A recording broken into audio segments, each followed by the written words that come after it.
Salam sejahtera buat kita semua. Hari yang baru, semangat yang baru. Mari kita kembali mengawali hari ini dengan kebenaran firman Tuhan sebagai kekuatan kita dan pengharapan kita di tengah-tengah situasi kondisi dunia yang semakin sulit seperti ini. Lukas pasal ke-19 akan menjadi perenungan kita di pagi hari ini, ayat yang ke-5 sampai ayat yang ke-10, melanjutkan apa yang sudah kita renungkan di sebelumnya. Ketika Yesus sampai di tempat itu, ia melihat ke atas dan berkata, "Zakeus, segeralah turun, sebab hari ini aku harus menumpang di rumahmu." Lalu Zakeus segera turun dan menerima Yesus dengan sukacita. Tetapi semua orang yang melihat hal itu bersungut-sungut, katanya, "Ia menumpang di rumah orang berdosa." Tetapi Zakeus berdiri dan berkata kepada Tuhan, "Tuhan, setengah dari milikku akan kuberikan kepada orang miskin. Dan sekiranya ada sesuatu yang kuperas dari seseorang, akan kukembalikan 4 kali lipat." Kata Yesus kepadanya, "Hari ini telah terjadi keselamatan kepada rumah ini, karena orang ini pun anak Abraham. Sebab anak manusia datang untuk mencari dan menyelamatkan yang hilang." Puji Tuhan, sebuah kisah yang sangat indah sekali, kisah yang sangat mengharukan sekali bagaimana Zakeus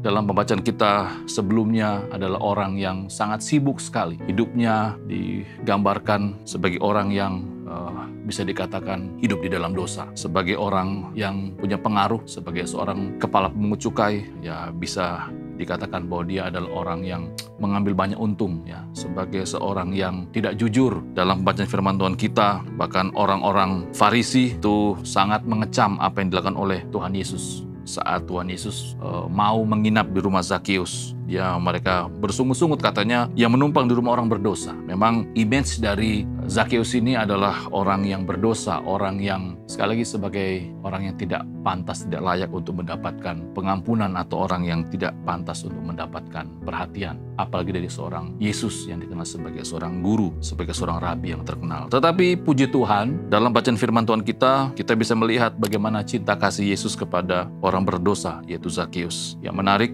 dalam bacaan firman Tuhan kita bahwa Yesus menyebut nama dari Zakeus. Artinya, meskipun Zakeus ini adalah orang yang memang tidak mengenal Tuhan Yesus dan tidak pernah berkomunikasi sebelumnya, begitu juga sebaliknya, tetapi Yesus sebagai seorang guru sekaligus juga sebagai Tuhan, dia mengerti, dia tahu betul siapa pribadi yang sementara dia lihat di atas pohon. Artinya, Yesus sungguh-sungguh mengenal kita pribadi lepas pribadi. Zakeus dikenal Tuhan Yesus, apalagi kita sebagai anak-anaknya. Kita dikenal oleh Tuhan Yesus. Sama halnya dengan Zakeus, Tuhan Yesus juga mengenal kita. Bukan saja mengenal kita sebagai anak-anaknya, Yesus juga mengenal apa yang menjadi persoalan kita. Mengerti apa yang menjadi pergumulan kita. Tahu beban kita, tahu penderitaan kita, tahu hal-hal yang menghimpit kehidupan kita. Tapi menarik di sini, kita bisa melihat bagaimana Zakeus berani jujur kepada Tuhan Yesus. Jadi rupanya komunikasi yang terjalin di awal itu membuat hati Zakeus itu menjadi luluh. Dia berani jujur kepada Tuhan Yesus. Memang tidak dicatat sedetail apa percakapan Yesus dengan Zakeus. Di ayat yang ke-8 mewakili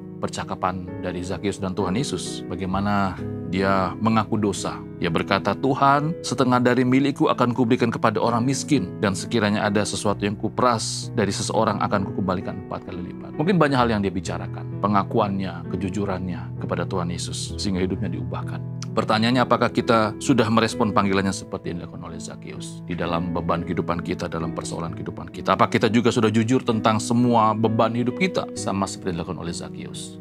Tuhan mengerti kita, Tuhan mengenal kita. Kadangkala kita malu, kita tidak mau jujur kepada Tuhan. Kiranya firman Tuhan di pagi hari ini kembali lagi dapat mengingatkan kita, menyadarkan kita. Mari kita berani jujur, mari kita berani jujur.